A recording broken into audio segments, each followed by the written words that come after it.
Next topic है भारत की जलवायु प्रतिज्ञाओं की महत्वाकांक्षा में चौथा और अनुपालन में 5वां स्थान।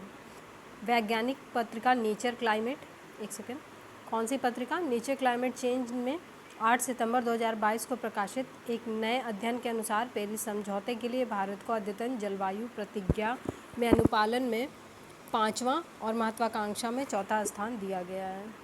ठीक है, अब इसमें 8 देश शामिल हैं, ठीक है, जिसमें से भारत नहीं है,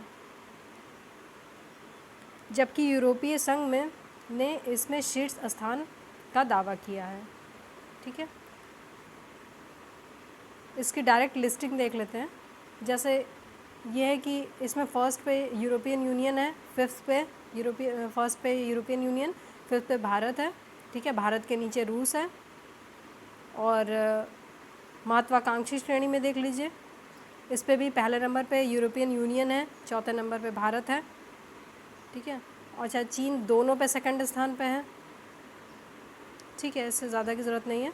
जलवायु परिवर्तन और इसके नकारात्मक प्रभावों से निपटने के लिए पेरिस में संयुक्त राष्ट्र जलवायु परिवर्तन सम्मेलन में विश्व के नेताओं ने 12 दिसंबर 2015 को ऐतिहासिक पेरिस समझौते पर हस्ताक्षर किए थे। ठीक है, अगला है स्कॉटलैंड सरकार पीरियड्स प्रोडक्ट निःशुल्क उपलब्ध कराने वाली दुनिया की पहली सरकार। इतना हेडलाइन काफ़ी है, इसमें अंदर जाने की ज़रूरत नहीं क्योंकि इसमें ज़्यादा कुछ है नहीं बताने को। और नेक्स्ट है airport traffic database 2021। Airport council international world ने अपना वार्षिक world airport traffic data set 2021 जुलाई 2022 में प्रकाशित किया है। इस डाटा सेट में वैश्विक हवाई यातायात रैंकिंग की जानकारी दी गई है। विश्व हवाई अड्डा यातायात डेटा सेट उद्योग का सबसे व्यापक हवाई अड्डा सांख्यिकी डेटा सेट है, जिसमें 180 से अधिक देशों और क्षेत्रों में 2600 से अधिक हवाई अड्डों के लिए हवाई अड्डा यातायात का आकलन है।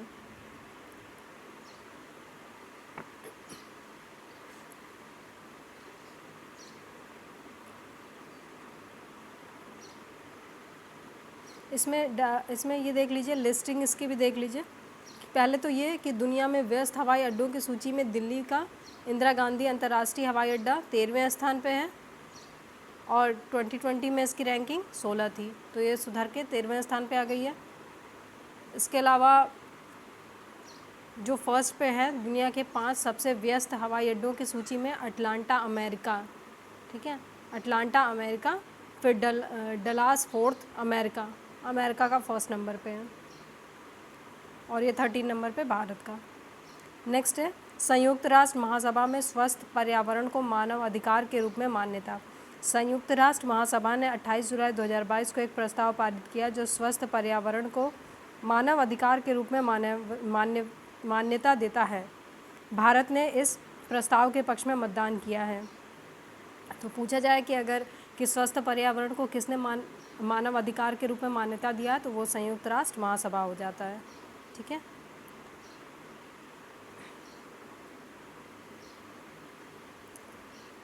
बहुत से देशों ने अपने आप को मतदान से दूर रखा है, नाम याद करना ज़रूरी नहीं है। ठीक है, बस इतना काफ़ी है इसमें। नेक्स्ट है जर्मनी ने लॉन्च की दुनिया की हाइड्रोजन से चलने वाली ट्रेन। डायरेक्ट क्वेश्चन पूछेगा कि हाइड्रोजन से चलने वाली ट्रेन कौन से देश ने लॉन्च की है, तो जर्मनी ने।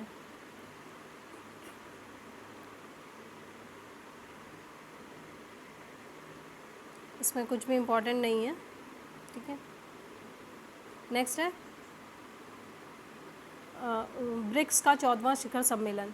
5 देशों के समूह ब्रिक्स का 14वां शिखर सम्मेलन कब हुआ? चीन की मेज़बानी में जून 2022 को हुआ था, वर्चुअल तरीके से हुआ था। ठीक है, 5 सदस्य देशों के शासन प्रमुख थे, ये सब लोग वर्चुअल तरीके से शामिल हुए थे। अच्छा, ब्रिक्स में कौन कौन से देश हैं? सभी को याद होगा, ब्राज़ील है, रशिया है, इंडिया है, चाइना है, साउथ अफ्रीका है। Foster high quality BRICS partnership usher in a new era for global development. ठीक है, उच्च गुणवत्ता वाली ब्रिक्स साझेदारी को बढ़ावा देना वैश्विक विकास के लिए एक नए युग की शुरुआत करना थीम थी ये इसकी। 14वें शिखर सम्मेलन में व्यापार, आतंकवाद के विरुद्ध संघर्ष, स्वास्थ्य, परंपरागत औषधियों, पर्यावरण आदि के अतिरिक्त बहुराष्ट्रीय मंच पर ब्रिक्स देशों में आपसी सहयोग आदि के मुद्दे चर्चा के विषय में शामिल थे।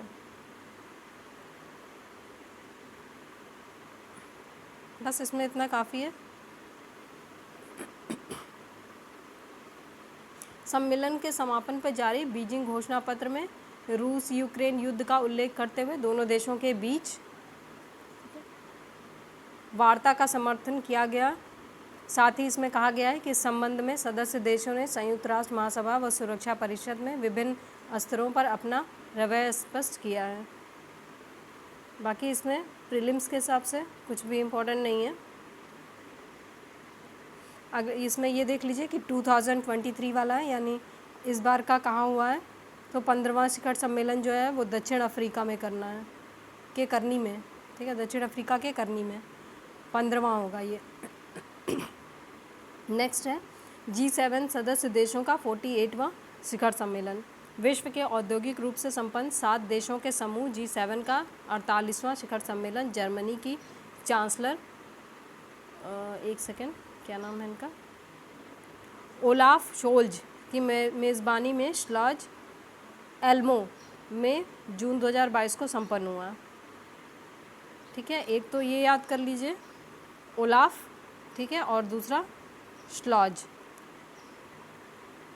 जर्मनी की चांसलर अभी यहाँ पे कौन है, ओलाज, ठीक है, और ये एल्मो, ठीक है, एल्मो याद कर लीजिए। G7 के सभी शासन प्रमुखों, कनाडा के प्रधानमंत्री इत्यादि सारे देश, ये देख लीजिए इसमें शामिल देश कौन कौन से हैं।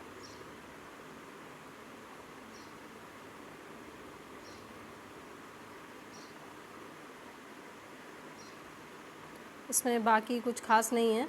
इस चीन की महत्वाकांक्षी BRI परियोजना के सटीक जवाब के लिए G7 देशों ने संपूर्ण विश्व में अगले कुछ वर्षों में ढांचागत परियोजनाओं पर $600 अरब खर्च करने की कार्यक्रम की घोषणा की है। तो $600 अरब खर्च करेगा G7 देश। और अमेरिका के नेतृत्व में चलाए जाने वाले इस कार्यक्रम का एक बड़ा भाग हिंद प्रशांत क्षेत्र के साथ साथ दक्षिण एशियाई व अफ्रीकी देशों में खर्च किया जाएगा। इस कार्यक्रम से भारत के विशेष रूप से लाभान्वित होने की आशा है।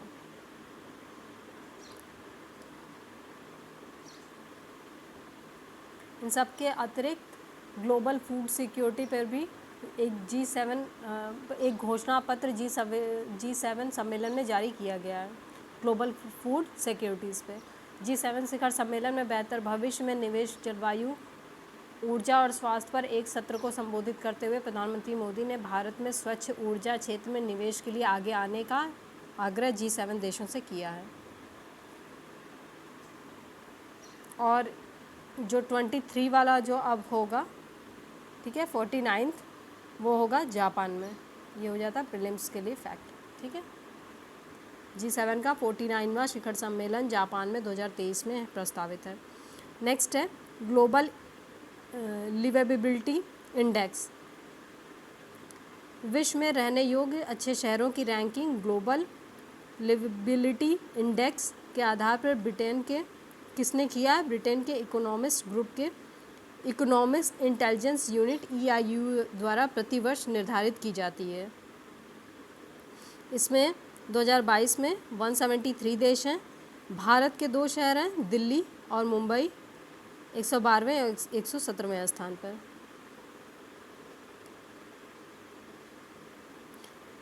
अब इसमें बस ये देख लें कि फर्स्ट पे कौन है। तो 2022 में जो टॉप 10 है उसमें ऑस्ट्रिया का पहले नंबर पे है, वियना राजधानी है। डेनमार्क का कोपेनहेगन है। स्विट्ज़रलैंड का ज्यूरिख है। और जो सबसे कम उपयुक्त शहर है वो है तेहरान, ठीक है, ईरान का तेहरान। इसमें ये बांग्लादेश का ढाका भी है, पाकिस्तान का कराची भी है, ठीक है।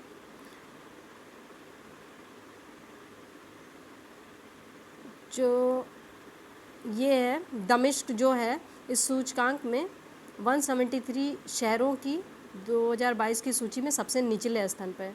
तो सबसे निचले स्थान पर दमिश्क है, तेहरान नहीं है। ठीक है, ये तेहरान नहीं है, दमिश्क है सीरिया का।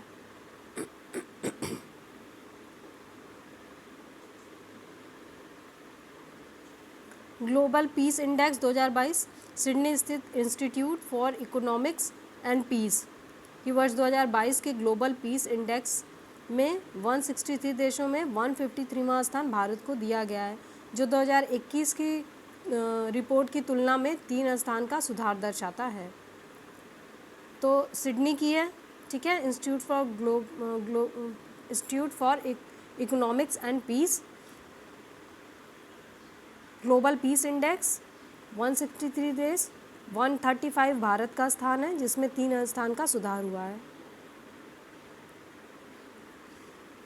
अब इसमें देख लीजिए लिस्टिंग में, पहले नंबर पे आइसलैंड है, फिर न्यूजीलैंड है, आइसलैंड है, फिर न्यूजीलैंड है।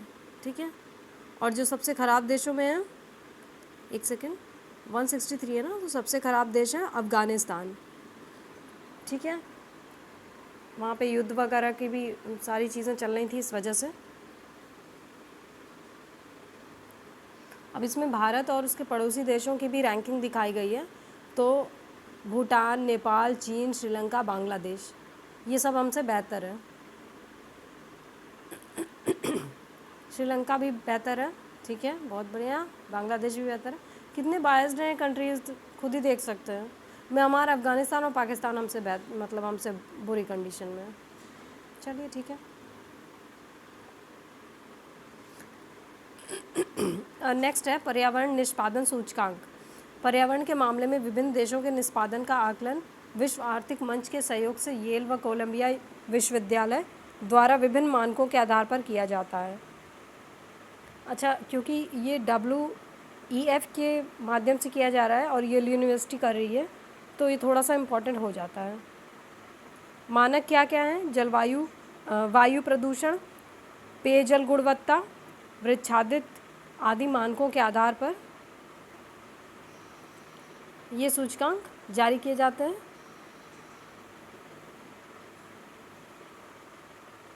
इसमें भारत को सबसे बुरा स्थान दिया गया है, सबसे निचला स्थान दिया गया है। अगेन वेरी बायस्ड, ठीक है, this is very biased report.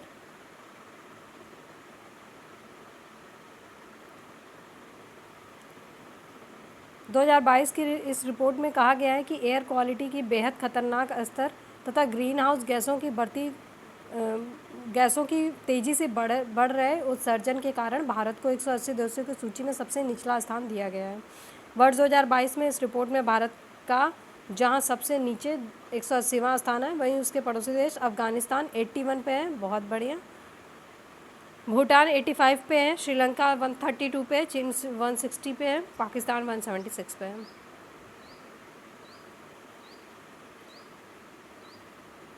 एक बार ये लिस्टिंग देख लेते हैं।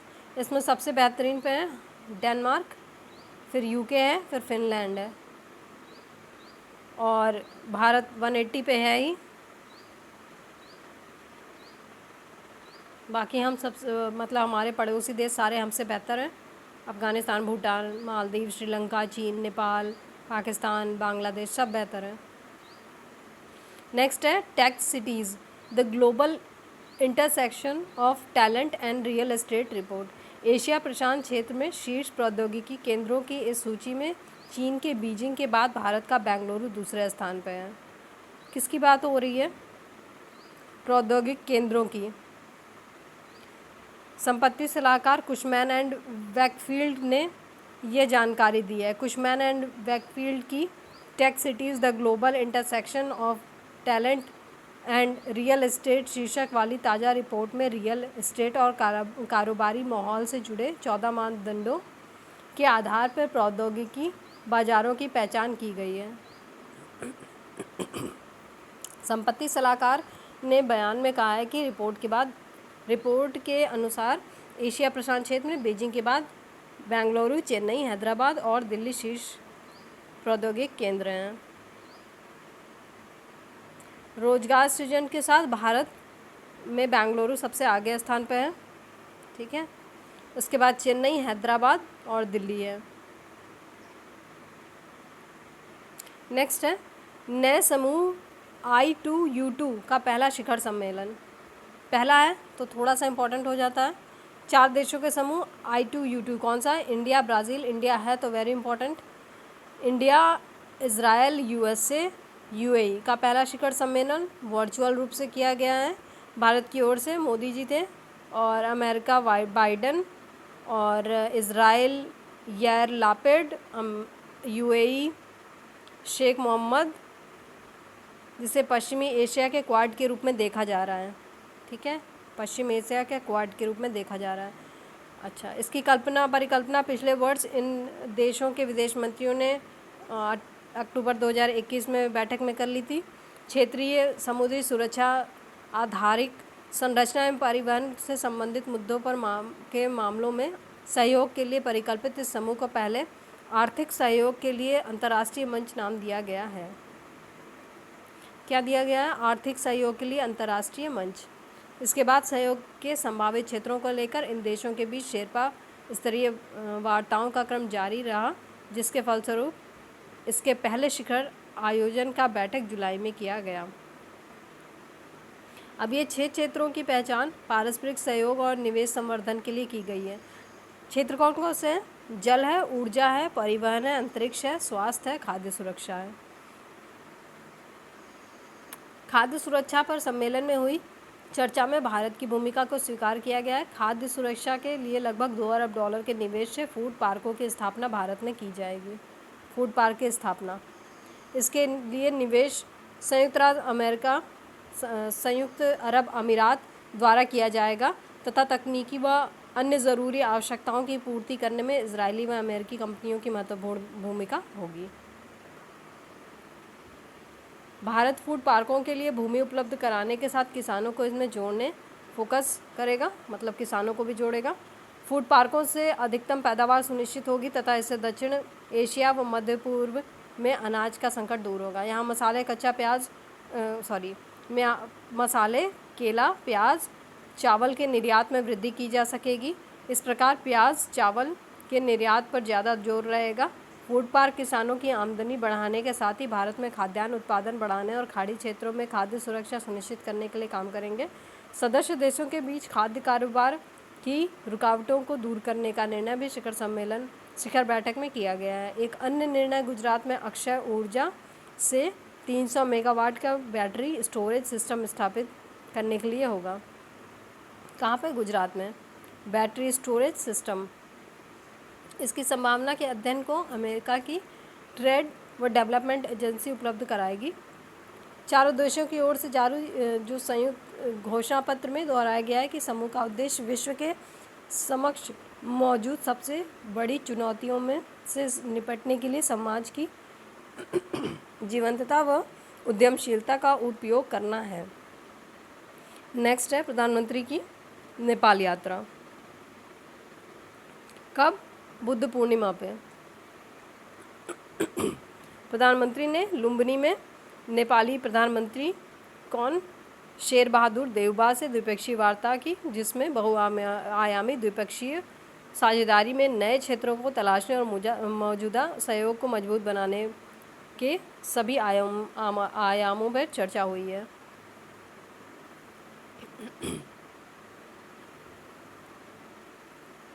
इसमें 6 महत्वपूर्ण समझौते हुए हैं। ठीक है, तो एक तो ये है कि भारतीय सांस्कृतिक संबंध परिषद और लुम्बिनी बौद्ध विश्वविद्यालय के बीच डॉक्टर अंबेडकर बौद्ध अध्ययन पीठ की स्थापना से संबंधित है। दूसरा है भारतीय अध्ययन पर ICCR पीठ की स्थापना के लिए त्रिभुवन विश्वविद्यालय के बीच सहमति पत्र। IIT मद्रास और काठमांडू विश्वविद्यालय के बीच स्नातकोत्तर स्तर पर संयुक्त डिग्री का करार। भारतीय सार्वजनिक क्षेत्र की कंपनी SJNV लिमिटेड और नेपाल विद्युत प्राधिकार के बीच 490 मेगावाट की अरुण 4 हाइड्रो परियोजना के विकास और उसे लागू करने के लिए समझौता। देखिए, एक सिंपल सा क्वेश्चन पूछ देगा कि अरुण 4 हाइड्रो परियोजना किन देशों की संयुक्त योजना है। तो भारत और नेपाल। ठीक है, अरुण 4। प्रधानमंत्री मोदी ने इस अवसर पर लुम्बिनी में भारत अंतर्राष्ट्रीय बौद्ध सांस्कृतिक विरासत केंद्र की आधारशिला रखी है। ये पूछ देगा कि अंतर्राष्ट्रीय बौद्ध सांस्कृतिक विरासत केंद्र की स्थापना प्रधानमंत्री मोदी ने कहाँ रखी, तो ये नेपाल हो जाएगा। इस केंद्र के निर्माण पर $1 बिलियन खर्च करने का अनुमान है, जो आगामी 3 वर्षों में बनकर तैयार होगा। इसके बाद ये विश्व स्तरीय सुविधाओं वाला केंद्र होगा। नेक्स्ट है प्रधानमंत्री मोदी की जर्मनी, डेनमार्क और फ्रांस की यात्रा। प्रधानमंत्री कहाँ कहाँ गए? जर्मनी गए, डेनमार्क गए, फ्रांस गए। जर्मनी में मई में पहुँचे हैं, उन्होंने चांसलर से बात की और छठा भारत जर्मनी अंतर सरकारी परामर्श में शामिल हुए। छठा जो भारत जर्मनी का अंतर सरकारी परामर्श है उसमें शामिल हुए। ठीक है, और इससे भारत और जर्मनी के बीच में टोटल 9 समझौते पे हस्ताक्षर किए गए। ठीक है, अभी ये जानना याद करना प्री के लिए इम्पोर्टेंट नहीं है कि क्या क्या समझौते हुए हैं। ठीक है, नेक्स्ट है कि समझौते के अंतर्गत भारत जर्मनी के विदेश मंत्रालयों के बीच डायरेक्ट एनक्रिप्टेड कनेक्शन स्थापित करने के लिए भी समझौता हुआ है। एक सीधा सिंपल सा क्वेश्चन पूछ देगा, ये क्या है, किसके बीच हुआ है। ठीक है, प्रधानमंत्री मोदी और चांसलर शूल्ज ने हरित और सतत विकास साझेदारी के संयुक्त आशय घोषणा पत्र पर हस्ताक्षर किए। जर्मनी ने सतत विकास और जलवायु सहयोग के लिए भारत को 2030 तक 10 अरब यूरो के अतिरिक्त विकास सहायता की अग्रिम प्रतिबद्धता व्यक्त की है। समझौते हैं, याद करने की बिल्कुल इतना भी ज़रूरत नहीं है अभी प्री के लिए। फिर डेनमार्क गए, तो डेनमार्क में मेट करके हैं प्रधानमंत्री, मेट याद रख लीजिए। ठीक है, इतना काफ़ी है। और फिर मोदी ने दूसरे भारत नॉर्डिक शिखर सम्मेलन में इन्होंने भाग लिया। डेनमार्क में दूसरे भारत नॉर्डिक शिखर सम्मेलन में इन्होंने भाग लिया। अब इन 5 देशों को उत्तरी यानी नॉर्डिक देश कहा जाता है। किनको? एक तो ये हो गया Denmark, Iceland, Norway, Sweden, Finland. Denmark, Iceland, Norway, Sweden, Finland. ठीक है, नॉर्डिक कंट्रीज़ कहा जाता है। नॉर्डिक देश नवीकरणीय ऊर्जा, डिजिटलीकरण और नवाचारों में भारत के महत्वपूर्ण साझेदार हैं। ठीक है, आगे देखते हैं। प्रधानमंत्री ने कोपेनहेगन में डेनमार्क के प्रधानमंत्री मेट के साथ शिष्टमंडल पर स्तर की वार्ता की। ठीक है, और इसमें ये अपनी तरह का एक पहला समझौता भी किया गया, हरित रणनीति भागीदारी। दोनों देशों के बीच विभिन्न क्षेत्रों में इसमें भी 9 समझौते हुए।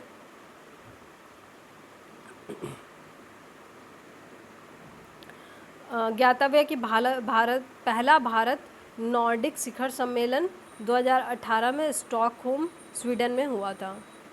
ठीक है, अगला है फ्रांस। ठीक है, फिर वो फ्रांस गए और ये फ्रांस वाले में इमैनुअल मैक्रोन से मिले। और बाकी इसमें कुछ इम्पोर्टेंट नहीं है। ठीक है, बातें हुई बहुत सारी। नेक्स्ट टॉपिक है विश्व प्रेस स्वतंत्रता सूचकांक 2022। अब ये कौन निकालता है? Reporters without borders.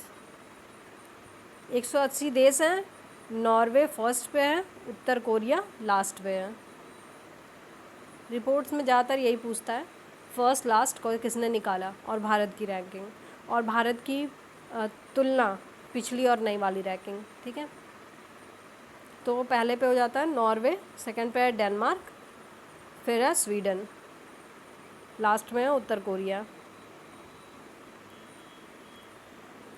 और भारत का स्थान कहाँ पे है? 150।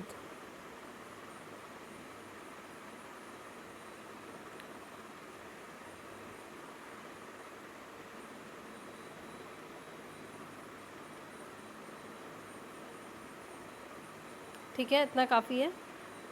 फिर है इम्पैक्ट रैंकिंग 2022। ये किसने निकाला है? टाइम्स हायर एजुकेशन ने अपनी इम्पैक्ट रैंकिंग का 2022 का संस्करण अप्रैल 2022 को जारी किया है।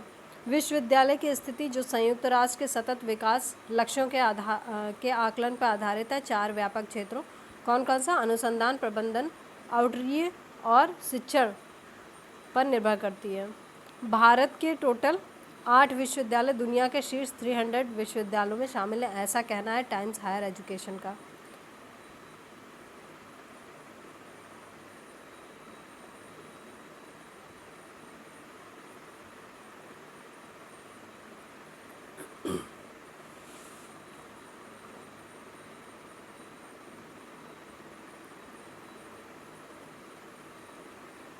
इसमें फर्स्ट पे कौन सा है?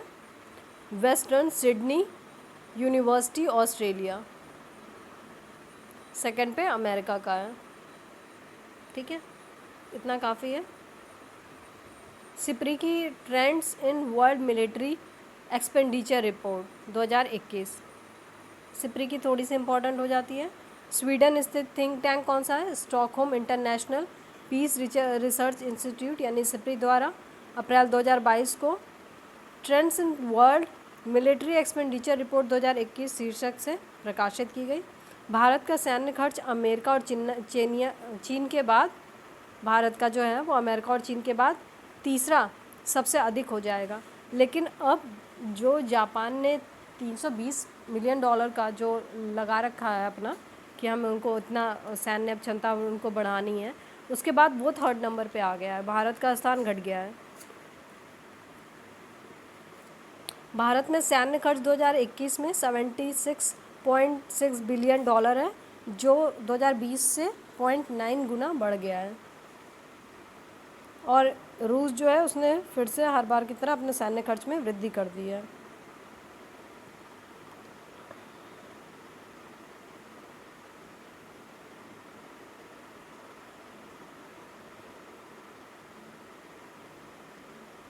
हमारे बाद कौन आता है? जैसे अमेरिका चीन तो है ही, फिर भारत हो गया, फिर यूके आता है हमारे बाद, और फिर रूस आता है।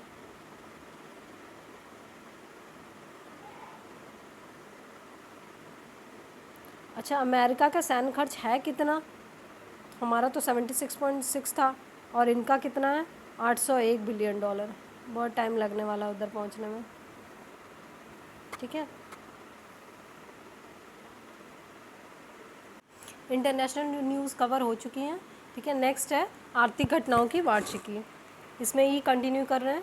ठीक है, IEU की world wide cost of living index 2022, economist intelligence unit की दिसंबर 2022 में जारी world wide cost of living index 2022 के अनुसार सिंगापुर और न्यूयॉर्क को रहने के लिए संयुक्त रूप से दुनिया का सबसे महंगा शहर घोषित किया गया है। कौन? सिंगापुर, न्यूयॉर्क, दोनों फर्स्ट पे हैं। भारत का कोई है? अच्छा, अहमदाबाद, चेन्नई, बेंगलुरु जैसे भारतीय शहर सूचकांक के निचले स्थानों में से हैं, जो कम से 165 और 64 ऐसे स्थान पे हैं।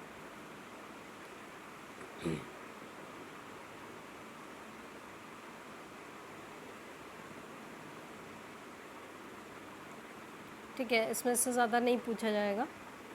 भारत का पहला ग्रीन स्टील बॉन्ड क्या नाम है? कल्याणी फेरेस्टा। नाम इम्पॉर्टेंट हो जाता है। केंद्रीय इस्पात मंत्री ज्योतिरादित्य सिंधिया ने नई दिल्ली में दिसंबर 2022 को भारत का पहला ग्रीन स्टील बॉन्ड जो है वो कल्याणी फेरेस्टा लॉन्च किया है। अपनी तरह के इस पहले स्टील का निर्माण सारलोहा एडवांस्ड मटेरियल्स पुणे स्थित स्टील कंपनी कल्याणी समूह द्वारा नवीकरणीय ऊर्जा संसाधनों का उपयोग करके किया गया है, जिससे पर्यावरण में शून्य कार्बन फुटप्रिंट छोड़े गए हैं।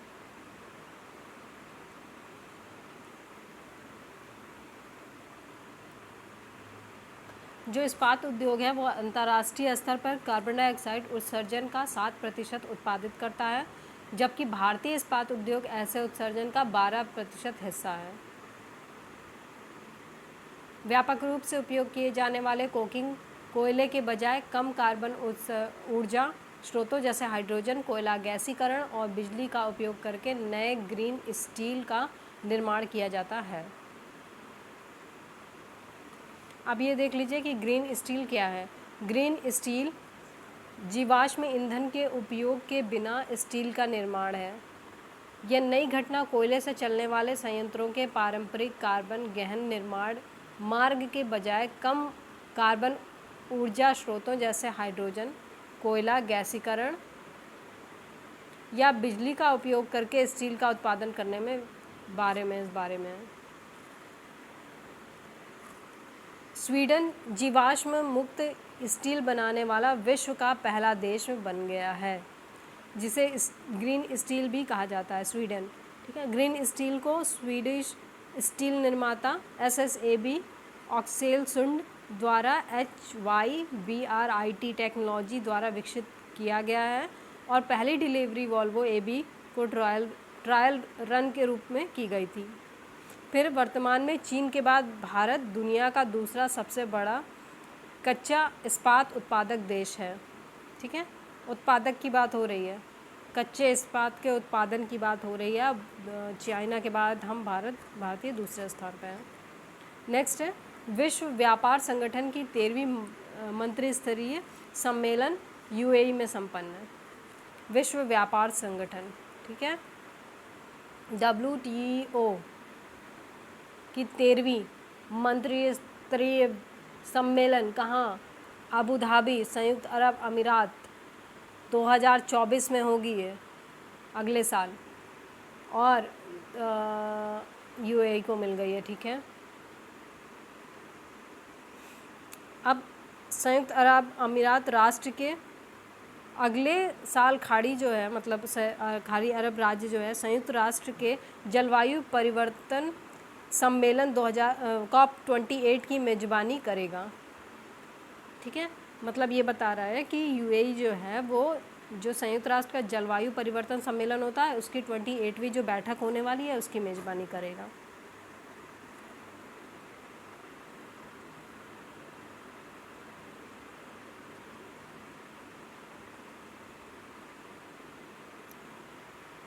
फिर उसके बाद जो इससे पहला हुआ था, ये तो 13 था, इससे पहला 12वां कहाँ हुआ था? वो जिनेवा स्विट्ज़रलैंड में हुआ था 2022 में। ठीक है, नेक्स्ट है NMDC को IEI उद्योग उत्कृष्टता पुरस्कार। ये क्या है? NMDC क्या है? राष्ट्रीय खनिज विकास निगम ने चेन्नई में जो प्रतिष्ठित IEI institutional of engineers India उद्योग उत्कृष्टता पुरस्कार 2022 जीता है।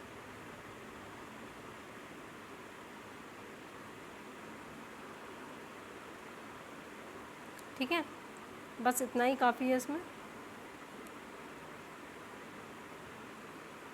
भारत का पहला श्योरिटी बॉन्ड इंश्योरेंस उत्पाद लॉन्च। केंद्रीय सड़क परिवहन मंत्री और राजमार्ग मंत्री नितिन गडकरी ने दिसंबर 2022 में बैंक गारंटी पर इंफ्रास्ट्रक्चर डेवलपर्स की निर्भरता को कम करने के लिए Bajaj Allianz general insurance company से भारत का पहला श्योरिटी बॉन्ड इंश्योरेंस उत्पाद लॉन्च किया है। ठीक है, जो याद करने वाली बात है वो ये है, बजाज आलियांज, एक नाम याद कर लीजिए, जनरल इंश्योरेंस कंपनी है ये। ठीक है, यहाँ से भारत का पहला श्योरिटी बॉन्ड इंश्योरेंस उत्पाद लॉन्च किया गया है। जैसे बैंक गारंटी देता है वैसे ही ये विकल्प है उसका। ठीक है, बैंक से गारंटी ले लीजिए या फिर यहाँ पे ले लीजिए। ठीक है, ये नेक्स्ट है IGX ने भारत का पहला गैस मूल्य सूचकांक लॉन्च किया है। क्या है? इंडियन गैस एक्सचेंज ने GIXI लॉन्च किया है, जो भारत के लिए बेंचमार्क प्राकृतिक गैस की कीमतों को दर्शाने वाला पहला राष्ट्रव्यापी मूल्य सूचकांक है। तो बात याद कर लीजिए, इंडियन गैस एक्सचेंज ने लॉन्च किया है GIXI। ठीक है, ये बेंचमार्क है प्राकृतिक गैस की कीमतों को दर्शाने वाला। ठीक है, और ये पहला है भारत का, मतलब इस तरीके का पहला राष्ट्रव्यापी मूल्य सूचकांक है, सूचकांक। ठीक, नेक्स्ट है मौद्रिक नीति समीक्षा 2022-23। RBI गवर्नर शक्तिकांत दास की अध्यक्षता में मौद्रिक नीति समिति ने दिसंबर 2022 को मौद्रिक नीति की समीक्षा के तहत रेपो रेट में 35 आधार अंकों की वृद्धि की है, जिससे ये कितना हो गया है 5.99। इससे मतलब इससे बढ़कर कितना हो गया है 6.25%। आर रेपो रेट, ठीक है, 35 आधार अंक की वृद्धि हुई है, जिससे अब ये बढ़ के हो गया 6.25 रेपो रेट, ठीक। और इन्होंने जीडीपी में वृद्धि दर कितनी अनुमानित की है 6.8। इसी तरह एमएसएफ, एसडीएफ, ऐसे ही सारी चीज़ें होती हैं, देख लीजिए क्या क्या है। जो एसडीएफ है यानी स्थायी जमा सुविधा, वो 6% हो गई है। जो एमएसएफ है वो 6.5% हो गई है, और बैंक रेट 6.5 है। बैंक रेट और एमएसएफ हमेशा लगभग सेम ही होते हैं। इसके अलावा अन्य प्रमुख दरें, जो रिवर्स रेपो रेट है वो 3.35, सीआरआर 4.5 और एसएलआर 18% है। मुद्रास्फीति 6.7% रहने का अनुमान है। ये याद करना पड़ेगा तो वही याद होगा, ठीक है। नेक्स्ट है विपणन वर्ष 2023-24 के लिए रबी उपजों के न्यूनतम समर्थन मूल्य। इसमें कोई लिस्ट हो तो डायरेक्ट देख लेते हैं, नहीं लिस्ट है आगे है, ठीक है, देख लेते हैं। विपणन वर्ष 2023-24 की रबी उपजों के लिए न्यूनतम समर्थन मूल्यों की घोषणा केंद्र सरकार ने कर दी है। पोषण आवश्यकताओं व बदलती हुई आहार शैली को ध्यान में रखते हुए दलहनों व तिलहनों के उत्पादन में आत्मनिर्भरता प्राप्त करने के लिए इन फसलों के अपेक्षाकृत उच्चतम न्यूनतम समर्थन मूल्य सरकार द्वारा निर्धारित किए गए हैं। तो गेहूं का समर्थन मूल्य जो है 2015 रुपये से प्रति क्विंटल से बढ़ाकर कितना कर दिया गया है 2125 रुपये प्रति क्विंटल। इसमें 110 रुपये प्रति क्विंटल की वृद्धि हुई है। इसी तरह चना है, जौ है, सबका नहीं पूछता है, कभी कभार एक दो का इम्पोर्टेंट पूछ सकता है। इसमें जो मसूर है ना, उसमें सबसे ज़्यादा की 500 रुपये की वृद्धि हुई है। देख सकते हैं मसूर जो है उसमें 500 रुपये तक की वृद्धि हुई है। और जो वृद्धि होकर भी सबसे ज़्यादा है वो है सैफफ्लावर, देख लीजिए, ठीक है। चाहे जितनी भी वृद्धि हुई हो, लेकिन जो वृद्धि का रुपए बढ़ के हुआ है वो 3765 रुपये हो गया है। नेक्स्ट है ग्रामीण विद्युतीकरण निगम को महारत्न कंपनी का दर्जा। ग्रामीण विद्युतीकरण निगम, ठीक, महारत्न कंपनी का दर्जा। सार्वजनिक क्षेत्र की कंपनी है, ठीक है। ग्रामीण विद्युतीकरण, रूरल इलेक्ट्रिफिकेशन कॉरपोरेशन, ठीक है, ठीक है, दर्जा मिल गया। अब ये क्या है, 5000 करोड़ तक के निवेश के निर्णय ये स्वयं ले सकेगी। अब क्योंकि महारत्न कंपनी बनी है तो कुछ उसमें फ़ायदा मिलता है कंपनियों को। और अगर नवरत्न कंपनी होती तो 1000 करोड़ का, ठीक है। अच्छा, नवरत्न से ही महारत्न कंपनियां बनती हैं, पहले नवरत्न बनेंगी देन महारत्न बनेंगी। अब टोटल कितनी हो गई है महारत्न कंपनी, नवरत्न भी 12 हो गई हैं और महारत्न भी टोटल 12 हो गई हैं। अब निर्धारित मानक इम्पॉर्टेंट हो जाता है। संबंधित कंपनियों को नवरत्न कंपनी का दर्जा पहले से ही प्राप्त होना चाहिए, ठीक है। सेबी के वांछित दिशा निर्देशों के अनुरूप इसे भारतीय स्टॉक एक्सचेंज में पंजीकृत होना चाहिए। पिछले 3 वर्षों में कंपनी का जो औसत वार्षिक टर्नओवर है वो 25,000 करोड़ रुपए से अधिक होना चाहिए। कितना? 25,000 करोड़। साथ ही इस अवधि में कंपनी की औसत नेटवर्थ 15,000 करोड़ से अधिक होनी चाहिए। कंपनी की जो औसत नेटवर्थ है वो कितनी? 15,000 करोड़ से अधिक होनी चाहिए।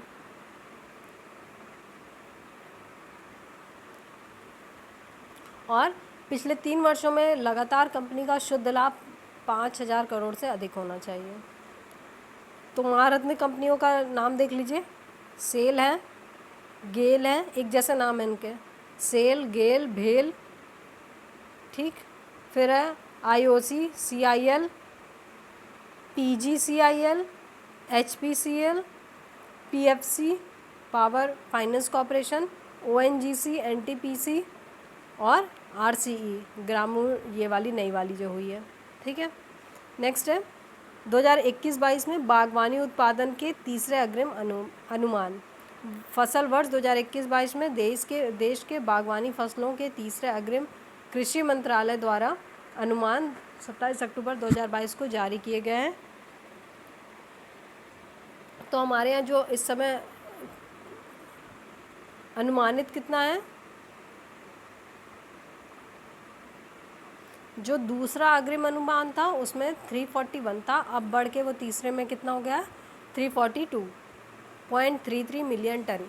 बागवानी का मतलब क्या होता है, उद्यान की खेती।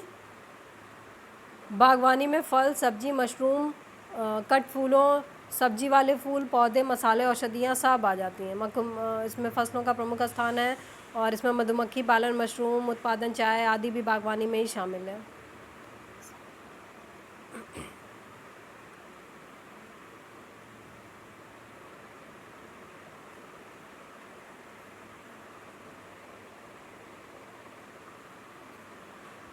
अब इसमें सबका अलग अलग दिया है, जो नहीं पूछता है कि फल का कितना है, सब्जी का कितना है, ठीक है, ऐसे अलग अलग नहीं पूछता है।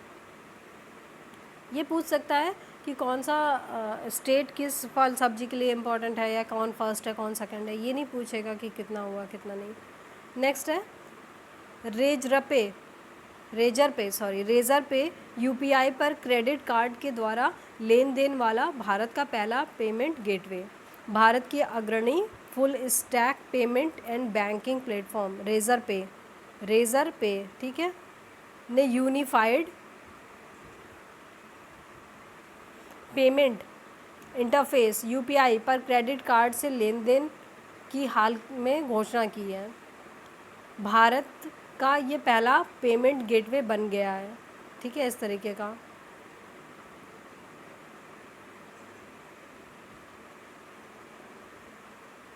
बाकी इसमें कुछ भी इम्पोर्टेंट नहीं है। नेक्स्ट है भारत ऑस्ट्रेलिया आर्थिक सहयोग एवं व्यापार समझौता। भारत और ऑस्ट्रेलिया के बीच में कौन सा समझौता हुआ है, आर्थिक सहयोग और व्यापार समझौता, मुक्त आर्थिक सहयोग एवं व्यापार समझौता।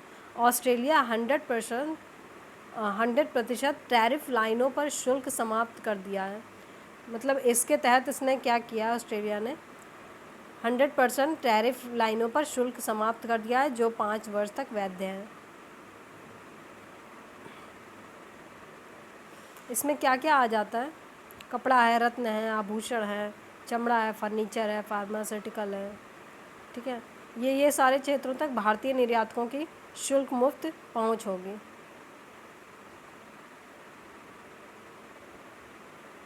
भारत के योग गुरुओं तथा शेफ़ के लिए 2 लोग बहुत इम्पोर्टेंट है भाई, योग और शेफ़। प्रत्येक वर्ष 1800 लोगों को वर्क वीज़ा कोटा दिया जाएगा ऑस्ट्रेलिया के द्वारा।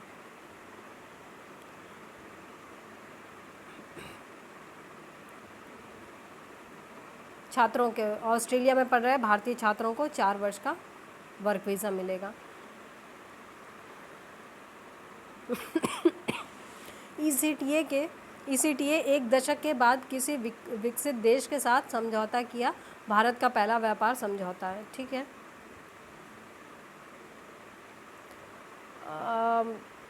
इतना काफ़ी है। नेक्स्ट है RBI का मालदीव के साथ करेंसी स्वैप समझौता। किसके साथ, RBI का मालदीव के साथ करेंसी स्वैप समझौता, ठीक। मालदीव मौद्रिक प्राधिकरण इनके साथ हुआ है। अब देखते हैं ये है क्या। तो ये एक ऐसा समझौता है जो संबंधित देशों को अपनी मुद्रा, यहाँ पे देखिए, संबंधित देशों को अपनी मुद्रा में व्यापार करने और आयात निर्यात के लिए अमेरिकी डॉलर जैसी किसी तीसरी मुद्रा के प्रयोग के बिना पूर्व निर्धारित विनिमय दर पर भुगतान करने की अनुमति देता है। अमेरिका की ज़रूरत नहीं है, डॉलर की ज़रूरत नहीं है, हम अपना काम खुद कर लेंगे। नेक्स्ट है विशाखापत्तनम में स्थापित किया जाएगा 34वां internet exchange. National internet exchange of India द्वारा चेन्नई और विशाखापत्तनम के बीच 1 Gbps कनेक्टिविटी के साथ साई-फाई डेटा सेंटर के लिए विशाखापत्तनम में नए एक्सचेंजों की स्थापना की जाएगी। निक्सी द्वारा देश में अब तक कुल 42 इंटरनेट एक्सचेंज स्थापित किए जा चुके हैं, तो इसको मिला के 43 विशाखापत्तनम वाला। गौतम अडानी और अन्य 2 भारतीय कारोबारियों को फोर्ब्स एशिया हीरोज़ ऑफ परोपकार की सूची में शामिल किया गया है। ये एक्चुअली बनाना था इन्हें हेडलाइन, लेकिन इन्होंने ऐसे ही कर दिया। ठीक है, गौतम अडानी हो गए और 2 अन्य अरबपति को फोर्ब्स एशिया हीरोज़ ऑफ परोपकार की सूची में शामिल किया गया है। एक तो यही हो गए और दूसरा है शिव नादार हैं, ठीक है, और तीसरा है अशोक सूटा।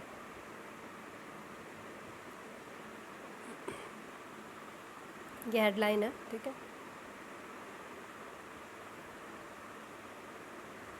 ठीक है, इतना काफ़ी है, इसमें से ज़्यादा नहीं पूछेगा। नेक्स्ट है वैश्विक खाद्य सुरक्षा सूचकांक। ये इंपॉर्टेंट हो जाता है। लंदन स्थित इकोनॉमिक इम्पैक्ट द्वारा दिसंबर 2022 में जारी दुनिया के 113 देशों के वैश्विक खाद्य सुरक्षा सूचकांक 2022 में जहां फिनलैंड का स्थान शीर्ष पर है, वहीं सीरिया सबसे नीचे है।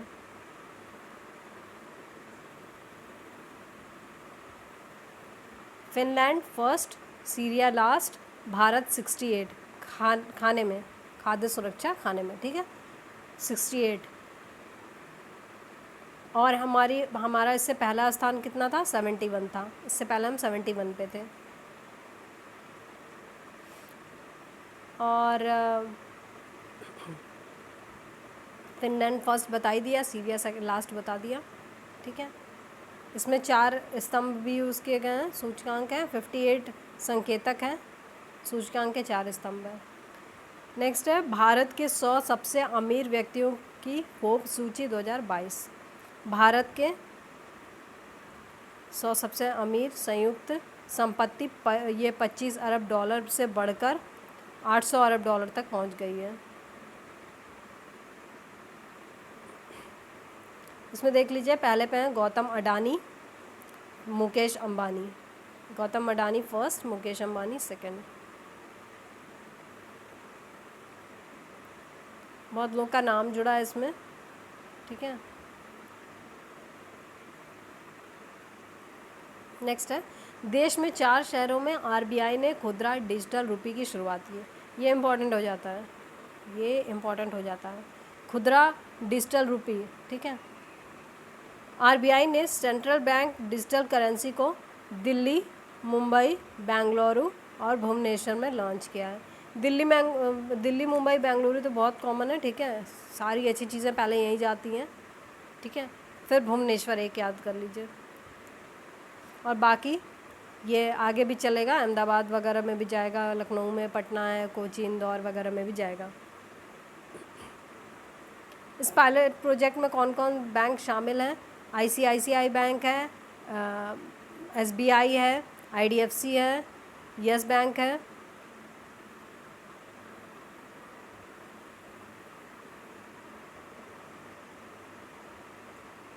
भारत के central bank digital currency pilot project की शुरुआत थोक बाजार कारोबार में 1 नवंबर 2022 को हुई थी, ठीक है। और बहुत सारी चीज़ें हैं, इम्पॉर्टेंट नहीं है। डिजिटल रुपये देख लीजिए, ये क्या होता है? डिजिटल रुपये या ई रुपया डिजिटल टोकन आधारित एक बंद मुद्रा है, लीगल टेंडर है, ठीक है। इसे केंद्रीय बैंक ही जारी कर सकता है और इसका मूल्य बैंक के कागजी नोटों के समान होता है। इसे पेपर नोट की तरह इतने और बाकी डिनोमिनेशन में जारी किया जा सकता है। किसमें 2000 है, 500, 200, 100 और 500। डिजिटल रुपये खास ई वॉलेट में सुरक्षित रहेगा। इस वॉलेट को बैंक जारी करेंगे, लेकिन इसका पूरा नियंत्रण और निगरानी आरबीआई करेगा।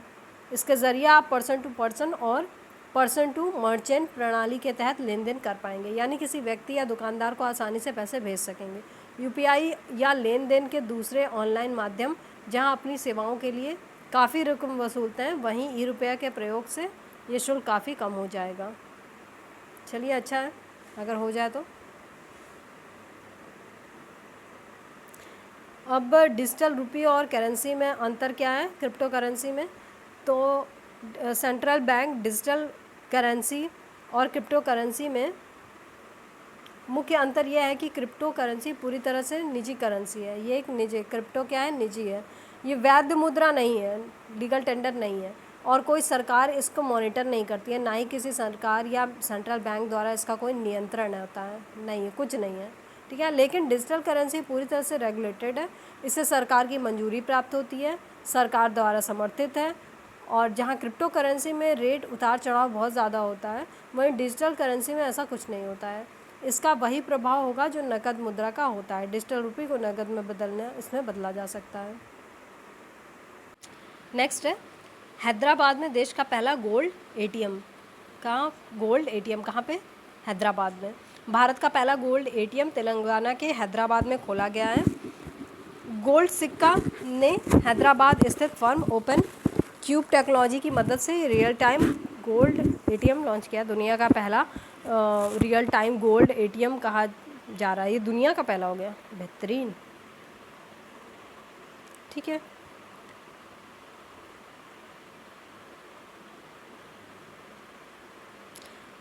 देश का पहला गोल्ड एटीएम बेगमपेट के रघुपति चैम्बर्स में लगा है।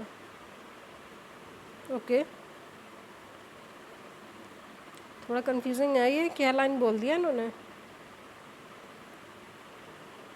ओके, ये स्पेसिफिक लोकेशन शायद बता रहे होंगे, ठीक है। हमें जो याद करना है वो हैदराबाद है और देश का पहला गोल्ड एटीएम याद करना है।